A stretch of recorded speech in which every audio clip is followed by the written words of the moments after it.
హరే కృష్ణ. మనము భగవద్గీత 2వ అధ్యాయంలో 47వ శ్లోకం వరకు గత వీడియోలో చెప్పుకున్నాము.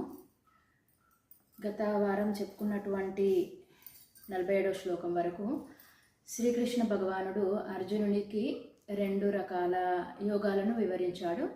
మొట్టమొదట జ్ఞానయోగాన్ని వివరించాడు. అంటే ఆత్మ జ్ఞానానికి సంబంధించినటువంటి విషయాలను వివరించాడు. ఆత్మజ్ఞానాన్ని ధర్మంగా నీ ధర్మాన్ని నీవు ఎలాంటి ఫలాపేక్ష లేకుండా, నీ ధర్మాన్ని ఎలాంటి ఆసక్తి లేకుండా నీ ధర్మాన్ని నీవు నిర్వర్తించు. అలా నిర్వర్తించడం ద్వారా నీవు జ్ఞానం యొక్క అనుభూతిని పొందుతావు అని జ్ఞానయోగాన్ని వివరించాడు. అది 39వ శ్లోకం వరకు వివరించాడు. తర్వాత 40వ శ్లోకం నుంచి శుద్ధ భక్తి యోగాన్ని వివరించాడు. అంటే 24 గంటలు కూడా శ్రవణ కీర్తనాది భక్తి, భగవంతుని యొక్క శ్రవణము కీర్తనంతో కూడినటువంటి భక్తియుత సేవలో నెలకొనడం ద్వారా భగవంతుని యొక్క ఆరాధనలో ఉండడము, భగవంతుని సేవలో నెలకొనడము భక్తి యోగము. ఈ 2 రకాల భక్తి యోగాన్ని, 2 రకాల యోగాలను వివరించిన తర్వాత అర్జునునికి నేను ఏ యోగంలో నెలకొనాలి, నేను ఇప్పుడు యుద్ధం చేయాలా, భక్తి యోగంలో ఉండాలా, జ్ఞాన యోగంలో ఉండాలా అనేటువంటి సందేహం రావడంతో నీవు ఇప్పుడు ఏ యోగాన్ని నిర్వర్తించడానికి అర్హుడివి కాదు, నీవు ఇప్పుడు కర్మయోగాన్ని నిర్వర్తించు, నిష్కామ కర్మయోగాన్ని, అందులోనే నీవు ఇప్పుడు అర్హుడవు. కర్మయోగము గురించి ఇప్పుడు చెప్పడం ప్రారంభించాడు. అంటే నిష్కామ కర్మయోగాన్ని, కర్మలో స్థాయిలను గురించి మనము గత వారంలో చెప్పుకున్నాము. వికర్మ, కర్మ, ఫలాపేక్ష లేకుండా కర్మ చేయడము, కర్మను త్యాగంతో కానీ భక్తితో కానీ అర్పించడము, ఇలాంటి కర్మ స్థాయిలు. అందులో 3వ స్థాయిలో ఫలాపేక్ష లేకుండా కర్మ చేయడము. భక్తునికి అక్కడ నుంచి మనం కర్మ, అలాంటి నిష్కామ కర్మయోగం చేయడం ప్రారంభించిన తర్వాత మనం ఏ యోగంలోకైనా కూడా వెళ్ళడానికి అర్హత ఉంటుంది. కాబట్టి ఎలా అయితే అర్జున్కి చెప్తున్నాడో ప్రతి వ్యక్తి కూడా నిష్కామ కర్మయోగము, కర్మని ఫలాపేక్ష లేకుండా కర్మ చేయడము గురించి ఇప్పుడు నువ్వు ఆ విధంగా కర్మను చేయి. కాబట్టి యుద్ధం కూడా నువ్వు ఏ విధంగా ఫలితాన్ని ఆశించకుండా నువ్వు ఇప్పుడు యుద్ధం చేయి. నువ్వు ఈ కర్మని, నీ ధర్మాన్ని నీవు ఫలాపేక్ష లేకుండా చెయ్యి, అది ఇప్పుడు నువ్వు చేయాల్సింది అని చెప్తున్నాడు. అలా చెప్తూ ఇక్కడ నుంచి నిష్కామ కర్మయోగం గురించి ఇంకా వివరించడం ప్రారంభించాడు. మనం ఇప్పుడు 47వ శ్లోకం వరకు చెప్పుకున్నాము. కర్మ చేయడంలోనే నీకు కర్మ చేయడంలోనే నీకు ఆ బాధ్యత ఉంది, కానీ దాని ఫలితం పైన నీకు ఎలాంటి బాధ్యత అనేటువంటిది లేదు. నీవు ఏ ఫలితాన్ని ఆశించకుండా నువ్వు కర్మ చెయ్యి అని చెప్పాడు.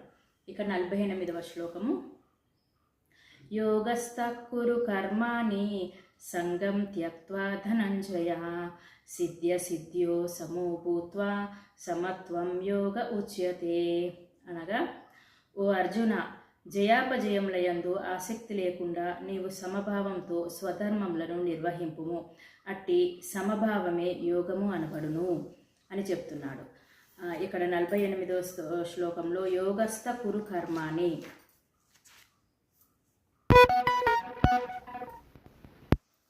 అని చెప్తున్నాడు.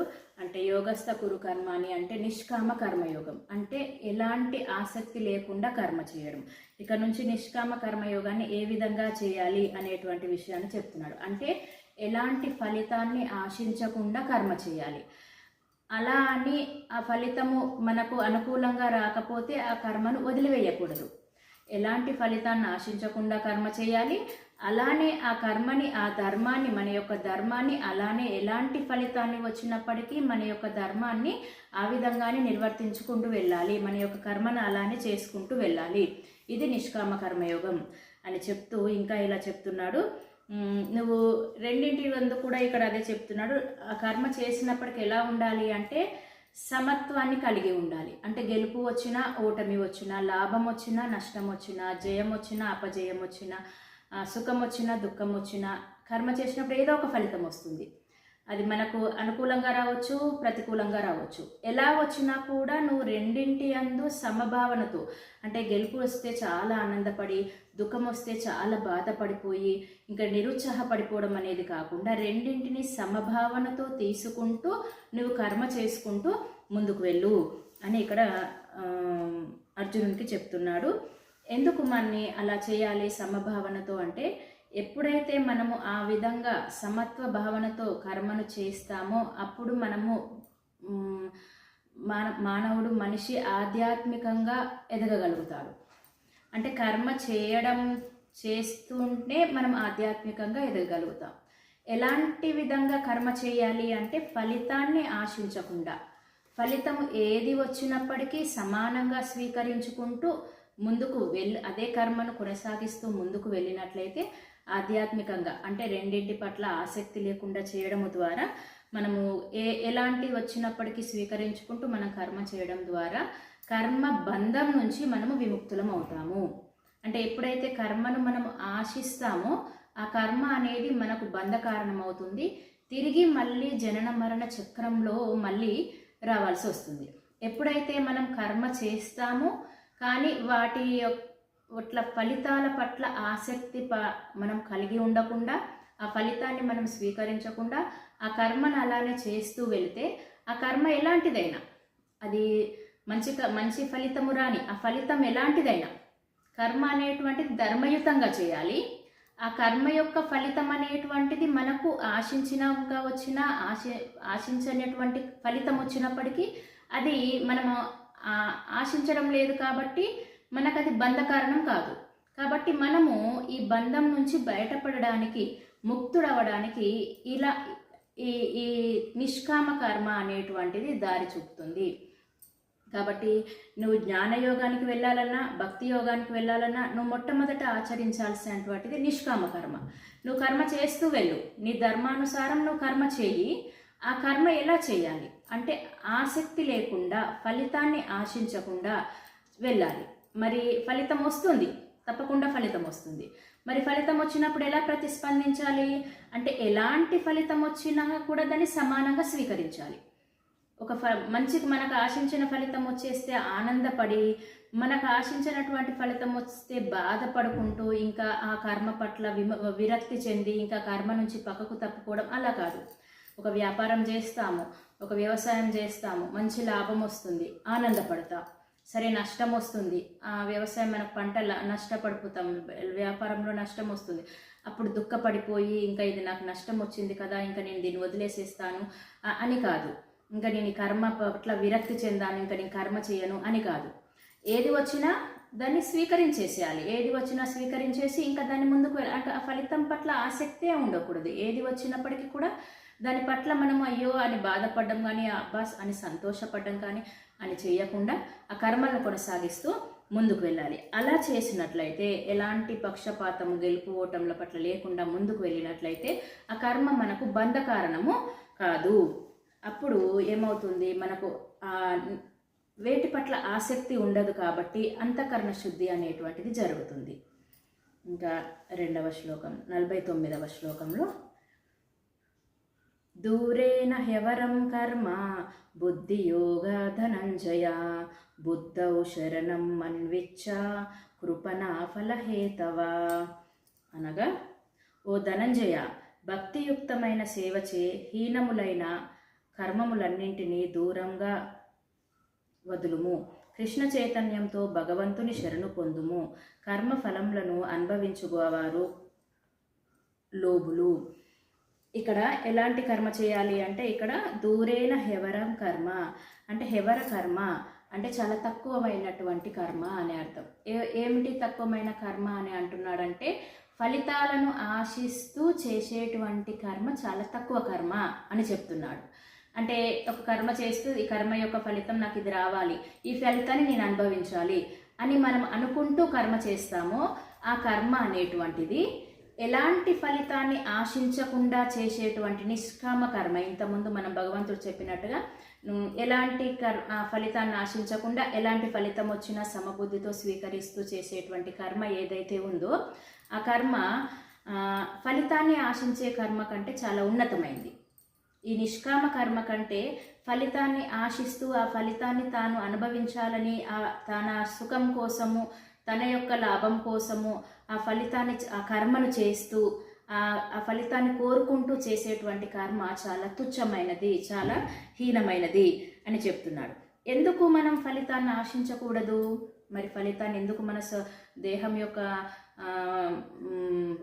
ఆనందం కోసము, సుఖం కోసము మనం ఫలితాన్ని ఎందుకు ఆశించకూడదు అంటే ఇక్కడ మనము మన యొక్క ఆత్మస్వరూపాన్ని తెలుసుకోవాలి. ఆ జ్ఞానం అనేటువంటిది ఎప్పుడైతే జీవాత్మ యొక్క లక్షణము, జీవాత్మ యొక్క స్వరూపము యొక్క జ్ఞానం కలిగితే, మనకు తెలిస్తే ఇది మనకు అర్థమవుతుంది. జీవాత్మ యొక్క స్వరూపం ఏమిటి?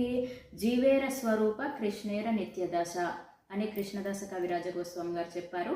అంటే జీవాత్మ యొక్క స్వరూపము నిత్యము కృష్ణుని యొక్క దాసునిగా ఉండడం. అంటే నిత్యము భగవంతుని యొక్క సేవలో ఉండడమే జీవాత్మ యొక్క స్వరూపం. నిత్యము భగవంతుని సేవలో ఉన్నప్పుడే జీవాత్మ చాలా సంతోషంగా ఉంటుంది. అది దాని యొక్క స్వరూపము. ఇప్పుడు ఉప్పు స్వరూపం ఏమిటి? ఉప్పతనంగా ఉండడం. ఎప్పుడైతే అది ఉప్పతనంగా ఉంటేనే దాన్ని ఉప్పు అంటాం. అది తీయగా ఉంటే దాన్ని ఉప్పు అనము. అలానే జీవాత్మ యొక్క స్వరూపము భగవంతుని యొక్క నిత్యము సేవలో నెలకొనడం. ఎప్పుడు భగవంతుని యొక్క నిత్యం సేవలో నెలకొంటుందో అది నిజంగా అప్పుడు జీవాత్మ ఆనందంగా ఉన్నట్టు, అది దాని యొక్క నిజమైనటువంటి స్వరూపంలో అది నెలకొన్నట్టు. దానికి విరుద్ధమైనటువంటి స్వరూపంలో నెలకొనడము, అది మనం తప్పుదారిలో వెళ్తున్నాము. అప్పుడు మనం ఏమవుతుంది? అలా తప్పుదారిలో అంటే భగవంతుని ఆనందం కోసం కాకుండా తన యొక్క శరీరం యొక్క ఆనందం కోసం ఎప్పుడైతే దానికి విరుద్ధంగా మనం పని చేస్తున్నామో అప్పుడు మనకు దుఃఖాలు కలుగుతాయి. అప్పుడు మనము ఆ కర్మ అనేటువంటిది మన యొక్క బంధానికి కారణమవుతుంది. తిరిగి మరల జనన మరణ చక్రంలో చిక్కుకోవడం జరుగుతుంది. అంటే మనకు బంధ కారణం కాకూడదు, కర్మ చేయాలి, అది మనకు బంధ కారణం కాకూడదు. అంటే నిష్కామ కర్మంగా చేయాలి. అంటే ఎలాంటి ఫలితాన్ని ఆశించకుండా కర్మ చేయాలి. ఏ ఫలితం వచ్చినప్పటికీ సమానంగా స్వీకరించాలి. అలా చేస్తూ ముందుకు వెళ్ళడం అనేది నిష్కామ కర్మయోగము.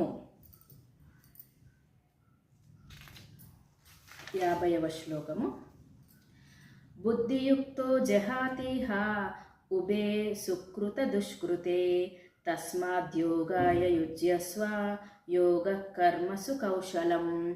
అనగా భక్తియుక్త సేవలో నిమగ్నుడై ఉన్నవాడు ఈ జీవితం నందు సుకృత దుష్కృత ఫలముల నుండి విముక్తుడగును. అందుచే యోగము కొరకు యత్నింపుము. యోగమనగా కర్మయందలి నేర్పు. ఇదే చెప్తున్నాడు భగవంతుడు. నువ్వు ఈ నిష్కామ కర్మయోగం చెయ్యి అంటున్నాడు. అంటే నువ్వు ఈ కర్మ చేస్తూ కూడా కర్మ నుంచి ముక్తుడుగా ఉండాలి. అంటే ఎలా? కర్మ చేయాలి, కానీ కర్మ యొక్క ఫలితాన్ని ఆశించకుండా కర్మ చేయాలి. ఆ ఫలితం ఆశించకుండా చేసినప్పుడు ఆ ఫలితము ఎలాంటిదైనా, ఆ ఫలితము మంచి ఫలితం వచ్చినా అది మనకు బంధం కాదు. అంటే మళ్ళీ మంచి ఫలితం కోసము మళ్ళీ మంచి జన్మ ఎత్తడము జరగదు. ఆ ఫలితం చెడ్డగా వచ్చినా కూడా అది బంధం కాదు. అంటే చెడ్డ ఫలితం కోసము చెడు జన్మ ఎత్తడము అనేది కూడా జరగదు.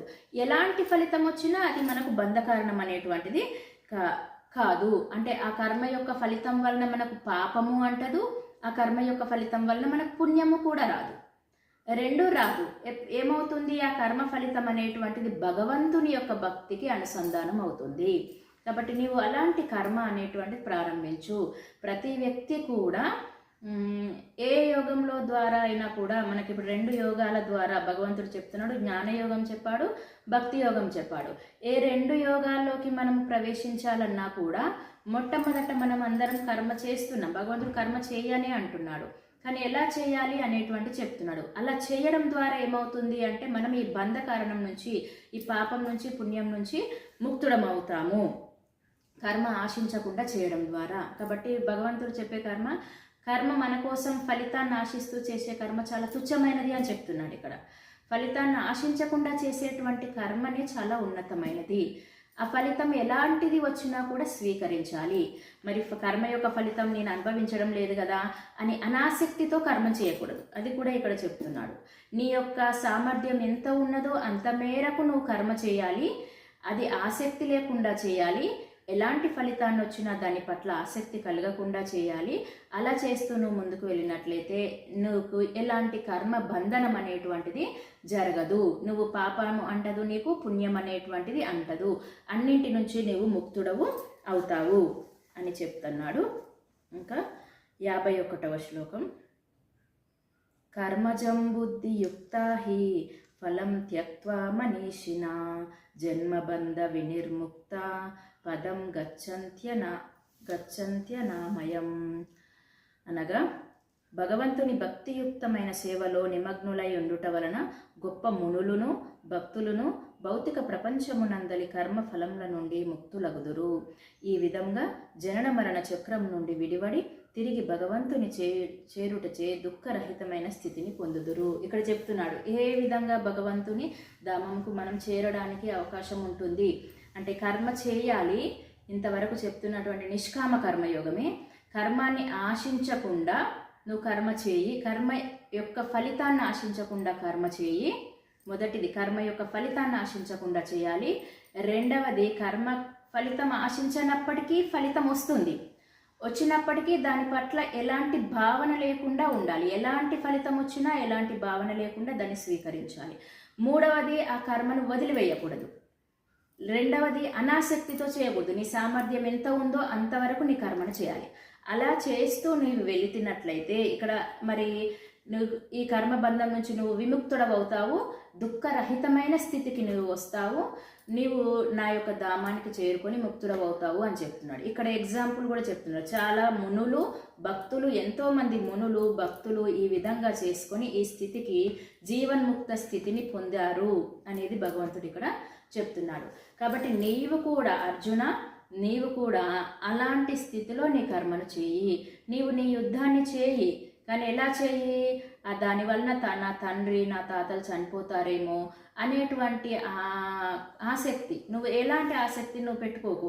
దీనివలన నేను రాజ్యం వస్తుందో లేదో, నేను గెలుపును పొందుతాను, ఓటమి పొందుతాను, నేను మా వారందరినీ ప్రతిపక్షంలో ఉన్న వారందరూ మా బంధువులు, నా గురువులు, నా తాత తండ్రులు వారు, కాబట్టి వాళ్ళని చంపితే నాకు పాపం వస్తుందేమో, ఇలాంటిది అంటే ఎలాంటి ఆసక్తి లేకుండా కర్మ యొక్క ఫలితాల పట్ల ఎలాంటి ఆసక్తి లేకుండా నీవు నీ ధర్మం, నీవు క్షత్రియుడు కాబట్టి, నువ్వు రాజు కాబట్టి, నీ ధర్మం యుద్ధం చేయడం కాబట్టి నీ ధర్మాన్ని నువ్వు కొనసాగించాలి. ఎలా చేయాలి నీ ధర్మంలో కర్మ అంటే ఫలితాన్ని ఆశించకుండా చేయాలి. ఎలాంటి ఫలితం వచ్చినా అది నాకు అర్పించేయాలి. ఆ ఫలితం పట్ల నీవు ఆసక్తి ఉంచుకోకూడదు. ఆసక్తి అనేది లేకుండా చెయ్యి. అప్పుడు నీకు ఈ యుద్ధం చేయడం వల్ల ఎలాంటి పాపము రాదు, ఎలాంటి పుణ్యము రాదు. నీవు అప్పుడు ముక్త స్థితిలోకి వచ్చేస్తావు. నీకు ఎలాంటి పాపము పుణ్యము అంటనటువంటి స్థితికి నీవు వస్తావు. అంటే కర్మ చేసినప్పటికీ నువ్వు ముక్తుడుగానే ఉంటావు అని చెప్తున్నాడు. ఇదే ఇక్కడ మనమందరము కూడా పాటించాల్సింది. ఇది అర్జునుని మాధ్యమంగా సమస్త మానవాళికి చెప్పేటువంటిది. ప్రతి ఒక్కరూ విద్యార్థి దశలో కావచ్చు, గృహస్థ దశలో కావచ్చు, ఎలాంటి ధర్మంలో వాళ్ళు ఉన్నప్పుడు ఆ ధర్మాన్ని వాళ్ళు నిర్వర్తించాలి, ఆ కర్మ చేయాలి. విద్యార్థి కర్మను చేయాలి. ఎలాంటి ఆలోచనలు, వేరే ఆలోచనలు ఏమీ లేకుండా జ్ఞానాన్ని ఆర్జించేటువంటి చేయాలి. అందులో ఎంత కష్టము రాని, ఎంత ఫెయిల్యూర్ రాని, జయం రాని, అపజయం రాని, కష్టం రాని, సుఖం రాని, ఏది రాని అది దాని పట్ల ఎలాంటి భావన లేకుండా తన పని తాను, తన జ్ఞానాన్ని తాను ఆర్జించే విషయంలో తన సామర్థ్యం మేరకు తన పని చేయాలి. గృహస్థునిగా తన యొక్క ధర్మాన్ని నిర్వర్తించేటప్పుడు ఎన్నో ఆటుపోట్లు, ఎన్నో కష్ట నష్టాలు, లాభ నష్టాలు, మానవమానాలు ఎన్నో వచ్చినప్పటికీ వాటి పట్ల ఏ విధమైనటువంటి ఆసక్తి అనేటువంటిది లేకుండా దాని పట్ల చేయడం ఏదైనా మనకు ప్రతికూలంగా ఆ కర్మ నిర్వర్తించేటప్పుడు ప్రతికూలంగా ఏదైనటువంటి ఫలితం వచ్చినా కూడా దాని పట్ల నిరాసక్తి చెందకుండా ఎలాంటి ఆసక్తి లేకుండా మంచిగా గొప్పగా పొంగిపోయే ఆసక్తి కావచ్చు, నిరాసక్తి కావచ్చు, ఏది లేకుండా వచ్చేటువంటి ఫలితాన్ని మనము ఆశించకుండా ఎలాంటిది వచ్చినప్పటికీ గృహస్థునిగా తన యొక్క ధర్మాన్ని తాను నిర్వర్తించుకుంటా తన కర్మను తాను చేయాలి. అప్పుడు అతడు ముక్తుడు, ఏ పాప పుణ్యాలు అంటనటువంటి జీవన్ముక్త స్థితికి వస్తారు అని ఇక్కడ చెప్తున్నాడు. 52వ శ్లోకము.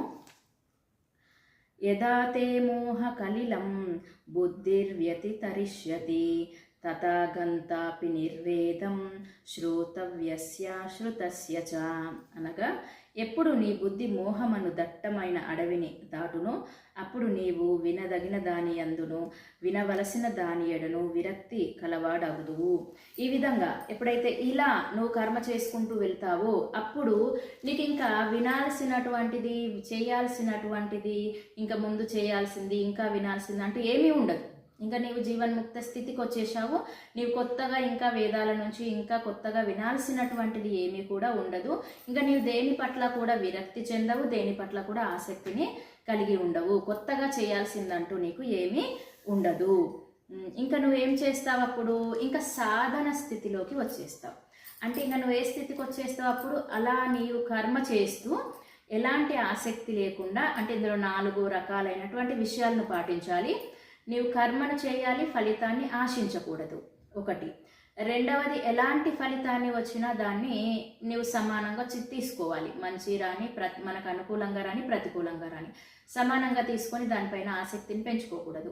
మూడవది, ఆ కర్మను వదిలివేయకూడదు. అంటే మనకు నచ్చినటువంటి ఫలితం రాకుంటే ఆ కర్మను వదిలివేయకూడదు.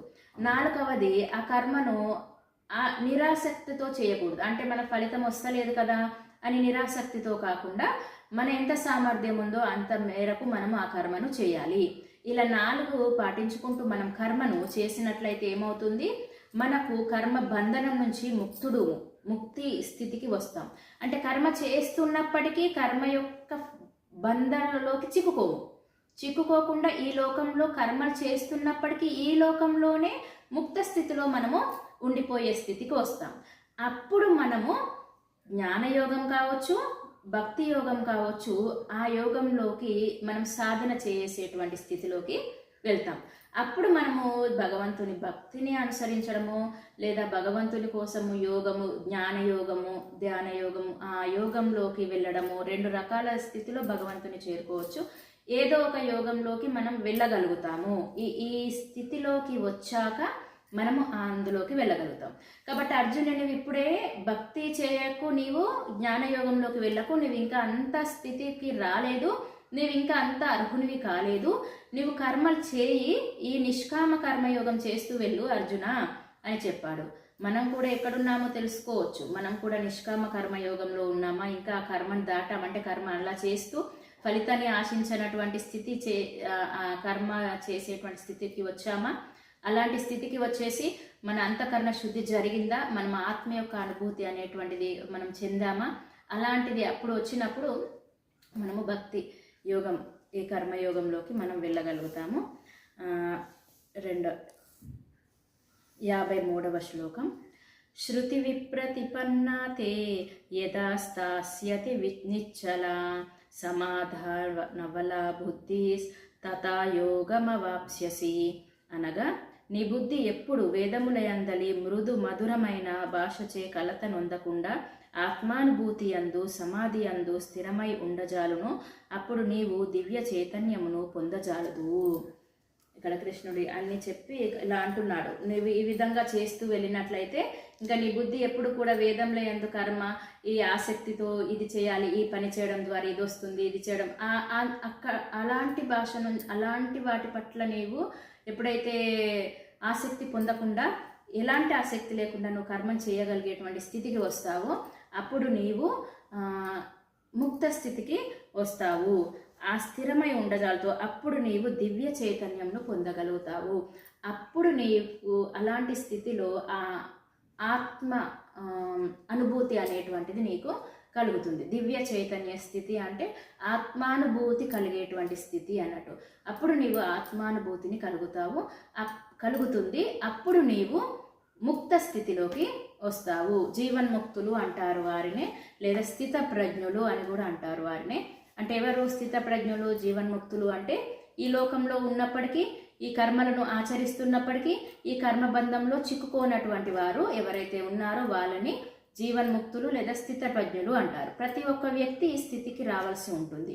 ఇలా రావాలి అంటే ఇంతవరకు కృష్ణుడు ఏదైతే చెప్పాడో నిష్కామ కర్మయోగం, ఆసక్తి లేకుండా, ఫలితాన్ని ఆశించకుండా, ఎలాంటి ఫలితం వచ్చినా దాన్ని స్వీకరిస్తూ మన సామర్థ్యం మేరకు కర్మం చేస్తూ వెళ్ళేటువంటి దారి.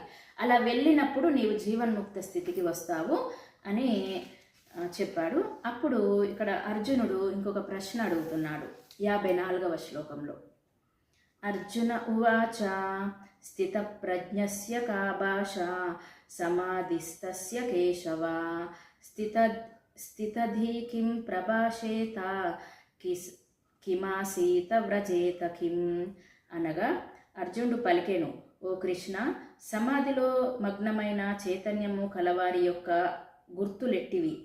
అతడెట్లు పలుకును? అతని భాష ఎట్టిది? అతడెట్లు కూర్చుండును? ఎట్లు నడుచును? ఇంకా ఇంత చెప్పాక ఇంకా అర్జున్ ఏం చేయమన్నాడు? నిష్కామ కర్మయోగం చేసి నీవు ఇలాంటి స్థితికి రా, స్థితప్రజ్ఞ స్థితికి, ముక్త స్థితి, జీవన్ముక్త స్థితికి రావాలి అని చెప్పినప్పుడు అర్జునుడు అడుగుతున్నాడు, మరి అలాంటి ముక్త స్థితికి వచ్చిన వ్యక్తి, అలాంటి స్థితప్రజ్ఞుని యొక్క లక్షణాలు ఎలా ఉంటాయి? ఇక్కడ 4 ప్రశ్నలు అడిగాడు అర్జునుడు. అలాంటి స్థితప్రజ్ఞుడు ఎవరైతే ఉన్నాడో, జీవన్ముక్తుడు ఎవరైతే ఉన్నాడో అతని యొక్క లక్షణాలు ఎలా ఉంటాయి అని ఒక ప్రశ్న అడిగాడు. రెండవది, ఆ స్థితప్రజ్ఞుడు ఎలా నడుస్తాడు?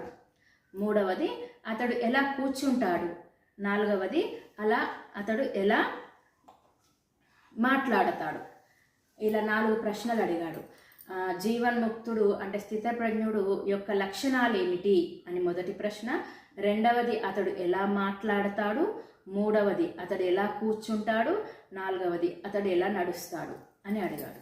అదేంటి అర్జునుడు అట్లా అడుగుతున్నాడు? అతడు కూడా మనిషిలాగానే ఉంటాడు కదా, మనిషిలాగానే కూర్చుంటాడు, మనిషిలాగానే నడుస్తాడు కదా, ఇవేంటి ఇలా ప్రశ్నలు అడిగాడు అని అనుకోవచ్చు. అయితే నడవడం అంటే నడవడము అని కాదు, కూర్చోవడం అంటే కూర్చోవడం కాదు, దీని యొక్క ఆంతర్యం వేరే ఉంది.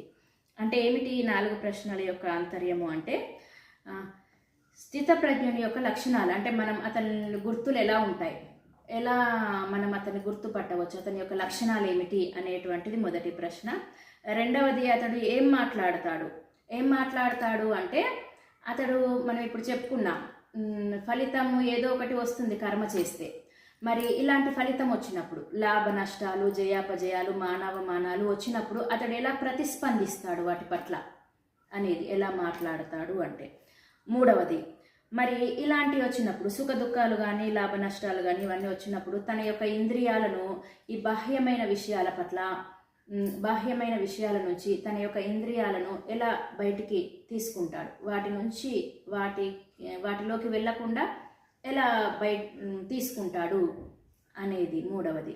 నాలుగవది, ఎలా నడుస్తాడు అంటే ఎలా నడిపిస్తాడు అంటే బాహ్యమైన విషయాలలోకి ఇంద్రియాలను ఎలా నడిపిస్తాడు, ఎలాంటి విషయాలలోకి ఇంద్రియాలను నడిపిస్తాడు.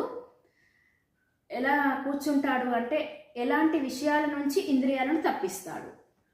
ఎలా నడుస్తాడంటే ఎలా నడిపిస్తాడు అంటే ఎలాంటి విషయాలలోకి ఇంద్రియాలను నడిపిస్తాడు అని ఇలా 4 ప్రశ్నలు అర్జునుడు అడిగాడు 54వ శ్లోకంలో. 55వ శ్లోకంలో కృష్ణుడు చెప్తున్నాడు దీనికి సమాధానము.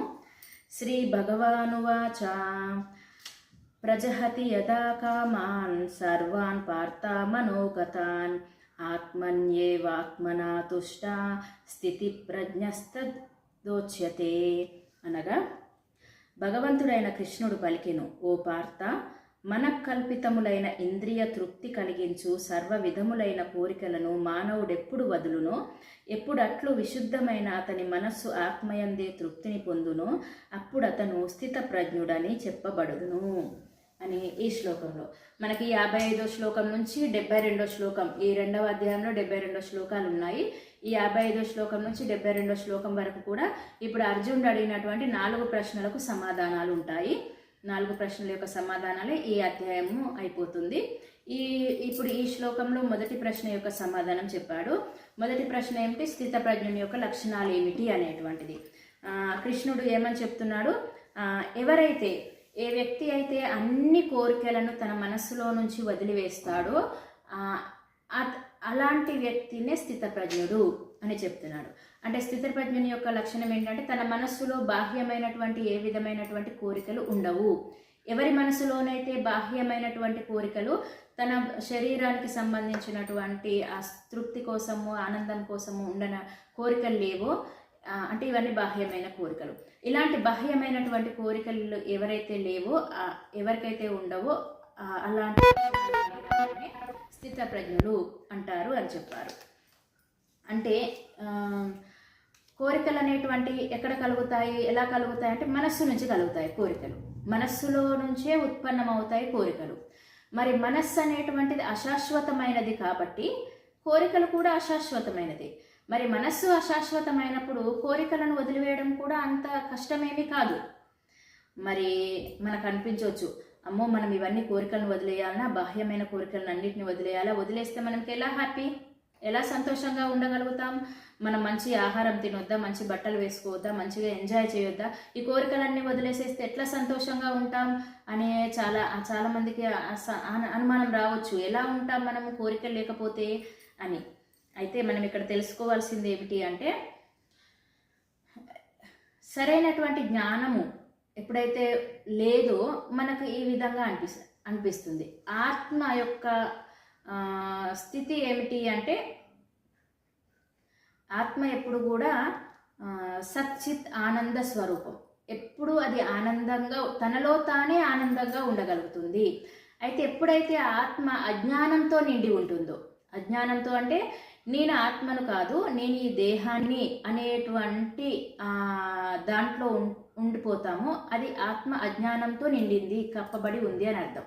ఎప్పుడైతే ఆత్మ అలా వేరు, శరీరం వేరు, శరీరం అనేది అశాశ్వతమైనది, ఆత్మ శాశ్వతమైనది. ఆత్మ యొక్క స్థితి నిత్యం ఆనందంగా ఉండడము.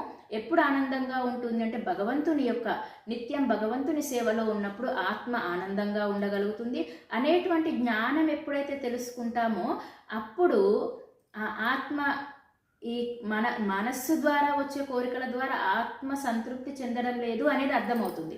అంటే బాహ్యమైన కోరికల ద్వారా, బాహ్యమైన కోరికలను తీర్చుకోవడం ద్వారా శరీరం ఆనందం పొందుతుంది కానీ ఆత్మ ఆనందం పొందడం లేదు. అయితే శారీరక ఆనందం కంటే ఆత్మానందము ఎన్నో 1000 రెట్ల, ఎన్నో లక్షల రెట్లు ఆనందమైనది.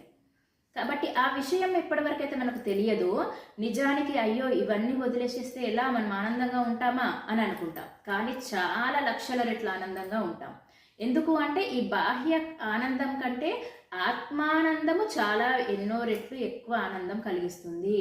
ఎప్పుడు ఆత్మ ఆనందం కలుగుతుంది? ఆత్మ తనలో తానే రమించగలుగుతుంది, ఆనందాన్ని పొందగలుగుతుంది. ఎప్పుడు ఆత్మ పరమాత్మ సేవలో విలీనమైనప్పుడు, భగవంతుని సేవలో విలీనమైనప్పుడు ఆత్మ ఎన్నో రెట్ల ఆనందం పొందుతుంది. అది నిజమైనటువంటి ఎంతో ఎక్కువ, ఎన్నో రెట్ల ఆనందాన్ని కలిగి ఉన్నటువంటిది. కాబట్టి స్థిత ప్రజ్ఞుడు ఎలా ఉంటాడంటే ఆత్మ ఆనందాన్ని కలిగి ఉంటాడు. బాహ్యమైనటువంటి మానసిక ఆనందాన్ని కాదు, శరీరానందాన్ని, మానసిక శరీరంతో వచ్చేటువంటి ఆనందం ద్వారా, మానసికంగా కోరికలను తీర్చుకోవడం ద్వారా వచ్చే ఆనందంతో కాకుండా ఆత్మానందము ద్వారా, ఆత్మలో తాను రమించడం ద్వారా, భగవంతుని సేవలో ఉండడం ద్వారా వచ్చేటువంటి ఆత్మానందాన్ని కలిగినటువంటి వాడే స్థితప్రజ్ఞుడు. అతడు ఆ విధమైనటువంటి ఆనందంలో ఉంటాడు. అంటే స్థితప్రజ్ఞుని లక్షణాలు, అతడు బాహ్యమైన కోరికల ద్వారా ఆనందాన్ని పొందడు. ఆత్మానందము ద్వారా, భగవంతుని యొక్క సేవ ద్వారా ఆత్మానందాన్ని పొందుతాడు. అది స్థితప్రజ్ఞుని యొక్క లక్షణము. ఇంకా 56వ శ్లోకం, నెక్స్ట్ శ్లోకం నుంచి మిగిలిన శ్లోకాల్లో మనకు మిగిలినటువంటి మూడు ప్రశ్నలకు సమాధానాలు చెప్తాడు. ఇది మరి నెక్స్ట్ మళ్ళీ